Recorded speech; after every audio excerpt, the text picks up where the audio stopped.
जय हिंद दोस्तों, मैं हूं आपका दोस्त विजय राजभर और आप देख रहे हैं यूपी सच तक। दोस्तों आपसे बता दूं कि अभी हम लोग इस समय हैं मऊ में और आपसे बता दूं कि भाजपा विधायक का कहना है कि सबसे अभी तक जितने मुख्यमंत्री रहे सबसे भ्रष्ट मुख्यमंत्री कहीं ना कहीं बहन कुमारी मायावती जी को बताए हैं, जो भाजपा विधायक हैं। तो आइए, हमारे साथ हैं भाजपा के नेता हैं, इनसे हम कुछ जानने की कोशिश करेंगे कि क्या उनका जो कहना है, जो कहे हैं, इस पे इनका क्या राय है, क्या राय देते हैं, इस पे इनसे हम बात करेंगे। स्वागत है सर यूपी सच तक में। आपका भी स्वागत है इस चैनल में जी। अभी भाजपा विधायक का कहना है कि अभी पूर्व में जो बहन कुमारी मायावती जी जो मुख्यमंत्री रही, जो उत्तर प्रदेश में अपनी शासन चलाई, तो उनका कहना है कि सबसे भ्रष्ट मुख्यमंत्री मायावती जी रही। इस पर आप क्या कहेंगे? पहले तो उसको यह भी ज्ञान होना चाहिए कि बहन जी पे किस तरीके का भ्रष्टाचार का आरोप है और किस न्यायालय में है। यह उसकी एक सोची समझी उसका व्यक्तिगत विचार हो सकता है। और यह जो है आज इतने भाजपा की सरकार है, इनका प्रदेश में भाजपा की सरकार है, प्रदेश में वर्तमान में सुनने में आ रहा है कि विधायक है माठ विधानसभा से जी, और केंद्र में भी तीसरी बार सरकार बनी है। तो इनको अपने सरकार से अगर ये संतुष्ट रहते तो इनको अनाप शनाप मानसिक विक्षिप्तता जैसे बात नहीं करना चाहिए। इसमें समाज में तमाम बीमारियां हैं, तमाम संकट से लोग संकट के दौर से लोग गुजर रहे हैं। उन सब विषय पे इसको बात करना चाहिए। और बहन जी के बारे में अगर वो किसी तरीके का अगर लांछन लगा रहा है तो उसको पहले नेता बनने का शौक सवार हो सके कि वह किसी न किसी भावना से ग्रसित हो। यही सब उसके मन में जो उसके दिमाग में जो चल रहा होगा, जो उसके दिमाग में खुराफात चल रही होगी कि हमारी तो इधर कोई सुनने वाला नहीं है, बहन जी पे हो सके कि हम इस तरीके का आरोप लगा करके बड़ा नेता बन जाएं। तो उसको अगर समझना चाहिए तो अपने भारतीय जनता पार्टी में एक नारा लगता था बहुत पहले कि भारत माता की 3 धरोहर, अटल, अडवाणी, मुरली मनोहर। तो अटल तो मर गए, उनकी राख पाख सब डिब्बा में लेकर के सब पटवा दिए नदी जल में, उनको सब सम्मानपूर्वक दे दिए लोग अपना। लेकिन उसके बाद अभी मुरली मनोहर और अडवाणी जिंदा हैं, उनके बारे में सोचना चाहिए। और राम मंदिर आंदोलन में सबसे बड़े नायक और नायिका के रूप में थी, तो एक उमा भारती का नाम आता था, वह राजनीति के मुख्य पटल से गायब है। विनय कटियार का नाम आता था, विनय कटियार आज मुख्य पटल से गायब हैं। इस तरीके से कई हजारों कार सेवक जिनके घर में आज पता नहीं सही ढंग से चूल्हा जलता होगा कि नहीं जलता होगा, कम से कम उसको उसी की चिंता कर लेता तो कुछ लोगों का कल्याण हो जाता। और रह गया बहन जी के ऊपर आज तक किसी भी तरीके का कोई भी मसला किसी भी न्यायालय में कोई विचाराधीन नहीं है। और इसको लेकर के अखिलेश यादव ने जो बचाव पक्ष रखा है, रखना भी चाहिए जी। और तो अखिलेश यादव जिस हिसाब से पक्ष रखे हैं बहन जी की तरफ, तो क्या लग रहा है कि 27 में बहन जी से गठबंधन होने का संभावना है? देखिए, राजनीति संभावनाओं की बाजार है और इसमें कुछ भी कहना जो है, इस पर किसी भी तरीके की टिप्पणी करना एक अनहोनी की तरह से इसको माना जाएगा। कह तो रहे हैं कि राजनीति हो चाहे बाजार हो, एक संभावनाओं का बाजार है, इसमें कुछ भी हो सकता है। अपने सेम विचारधारा वाले लोगों से, दलों से गठबंधन किया जा सकता है, गठबंधन हुआ भी है, गठबंधन धर्म सफल भी रहा है। अगर आप लोग एक कार्यकर्ता हैं इस पार्टी के और बहन जी गठबंधन कर लेती हैं अखिलेश यादव से, तो आप लोगों की क्या राय है, उसमें सही रहेगा?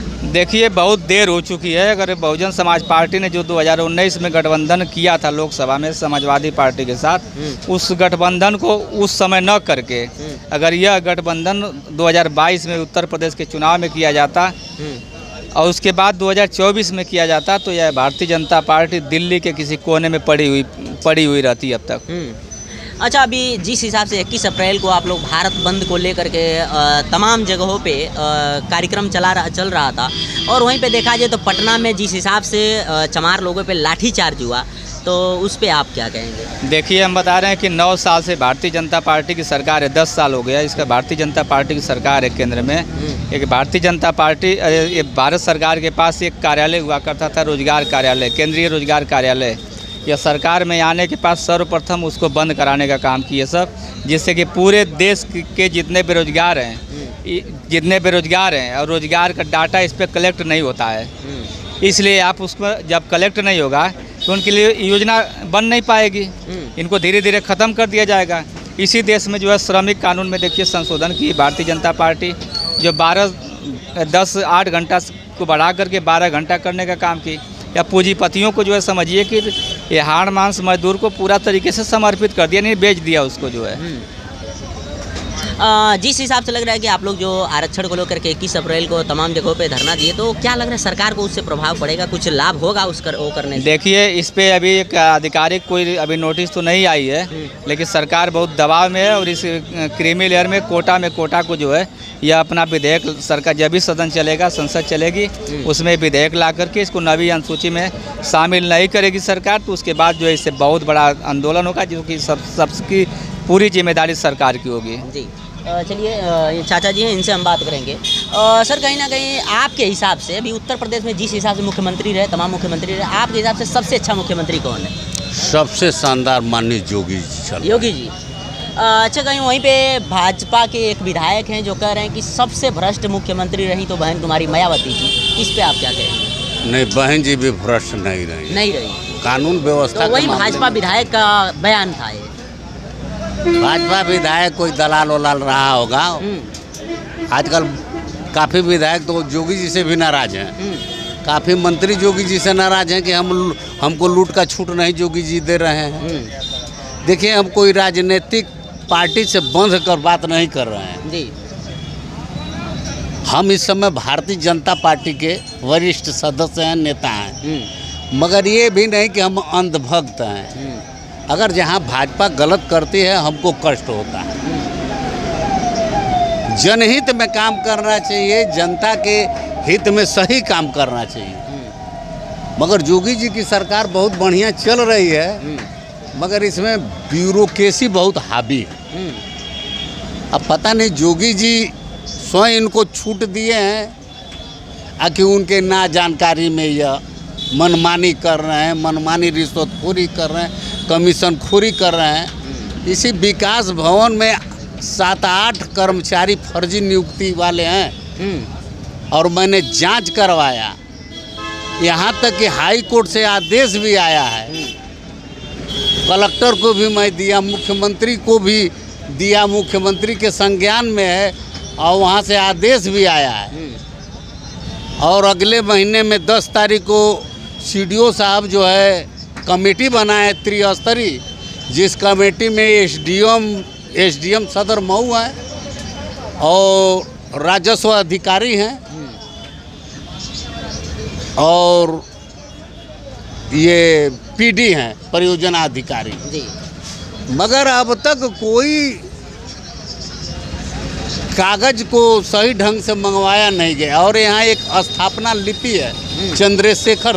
अच्छा, कुछ लोगों का कहना है जी, कुछ लोगों का कहना है कि जब से लोकसभा चुनाव बीता है, इसके बाद कहीं ना कहीं उत्तर प्रदेश में देखा जाता है तमाम अपराध बढ़ता हुआ नजर आ रहा है। नहीं, अपराध बढ़ता नजर नहीं आ रहा है। हाँ, थोड़ा बलात्कार बढ़ा है। अपराध तो बहुत ठंडा गया है। थोड़ा बलात्कार बढ़ा है, वो भी ठंडा हो जा रहा है। वे बलात्कारियों को जो सख्त सज़ा मिलनी चाहिए वो मिल रही है। बुलडोजर अपना काम कर रहा है। इसी तरीके से न बलात्कारियों को देखकर पस्त होंगे, एक दूसरे का पस्त होना देखकर पस्त होंगे कि अरे भाई हम भी ऐसा करेंगे, हमारी भी बिल्डिंगें गिरा दी जाएंगी, हमारी भी कुछ संपत्ति नष्ट तहस नहस कर दी जाएगी। और नहीं तो मुकदमा हो के अपना लड़ते थे, बहाल हो जाते थे गवाहों को जी। कहीं ना कहीं कलकत्ता में देखा जाए, जिस हिसाब से बहन डॉक्टर थी, डॉक्टर के साथ जो दुष्कर्म हुआ, इस पे आपका क्या कहना है? डॉक्टर के साथ जो दुष्कर्म हुआ है बहुत एक अनहोनी कहा जाएगा, जो है ऐसा नहीं होना चाहिए। और जो दरिंदे इसमें शामिल थे उनको न्यायालय में जितनी कड़ी से कड़ी सज़ा दी जाए वो कम है, ताकि दूसरे इसको देख करके इसे हवानियत करने की हिम्मत न जुटा पाए। जगहों पे बुलडोजर चलाया जाए तो क्या लग रहा है कि बाबा जी का बुलडोजर सही जगह पे चल रहा है? सही जगह पे नहीं चल रहा है। अगर उनको बुलडोजर चलाना है तो अपने सरकारी दफ्तरों में चलवावे ना। जो भ्रष्टाचार की पूरे भ्रष्टाचार की जो है सबसे बड़ी सबसे विशाल गंगा बनाने का काम कर रहे हैं, तो इन्हीं के बाबू अधिकारी कर रहे हैं। जाकर के आप किसी भी विभाग में जाइए, पूरे राम राज्य की दुहाई देने वालों की सरकार में पूरा चले जाइए, दाम राज चल रहा है। जितना आप दाम दीजिए उतने जल्दी आप काम कराइए और वहाँ से चलता बनिए। यह दाम राज चल रहा है, खुलेआम लूटपाट मचिए। कोई एक विभाग नहीं होगा आज के डेट में जिसको उससे वंचित किया जा सके। यह पूरे विभागों की यही हालत है। छोटे छोटे कंडीशन के मामले में इसको जो है दिखा करके और जनता को जो है समझिए कि गला पकड़ करके और पूरी तरीके से लूटने का काम पूरे ये सब बाबू और अधिकारी कर रहे हैं। उत्तर प्रदेश में जिस हिसाब से उपचुनाव होने वाला है, तो क्या लग रहा है आपकी पार्टी किस हिसाब से मजबूती बनाएगी? देखिए, अब धोती तो फट गई है, लेकिन अब जोगी चाह रहे हैं कि इसी पे चड्डी चढ़ा लें। और इस उपचुनाव में जो 10 विधानसभा के जो चुनाव हो रहे हैं, जी यह इसका फ़ायदा, अगर मान लीजिए 10 सीट अगर समाजवादी पार्टी जीत जाए तो इसका भी उसको कुछ उसके सेहत पे असर नहीं पड़ेगा। 10 सीट अगर यही भारतीय जनता पार्टी की सरकार जीत जाए तो इसको थोड़ा सा मुँह वही तो कर रहे हैं कि धोती फट गई, लेकिन वही चड्डी पहन करके जो है इज्जत बचाने का काम करेंगे। और इसको जोगी चाह रहे हैं अपने प्रतिष्ठा से जोड़ करके पूरी प्रशासनिक तंत्र को लगा करके, और चुनाव को जो मतदान का जो परसेंटेज होगा एकदम देखिएगा घट जाएगा। ये 40 से भी कम परसेंटेज रहेगा, और उसमें जहाँ जहाँ माइनॉरिटी के लोग हैं वहाँ पे रोक करके, और ये पूरा जो है एक पार्टी विशेष और सरकार विशेष के जो प्रत्याशी बनाए गए हैं उनको जो है जिताने का काम यही जो है ये प्रशासन वाले करेंगे। चलिए ठीक है, चैनल में टाइम देने के लिए बहुत बहुत धन्यवाद। आपका भी बहुत बहुत धन्यवाद। जी चलिए, आपसे बता दूं कि अभी हम लोग इस समय मऊ में, और हमारे साथ रहे जो भाजपा के नेता हैं और जेपी जी।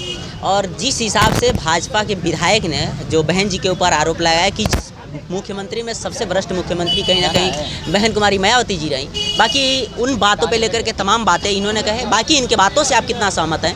वीडियो अच्छा लगा हो चैनल को सब्सक्राइब करें, लाइक करें, शेयर करें। मिलते हैं नेक्स्ट वीडियो में, तब तक के लिए जय हिंद।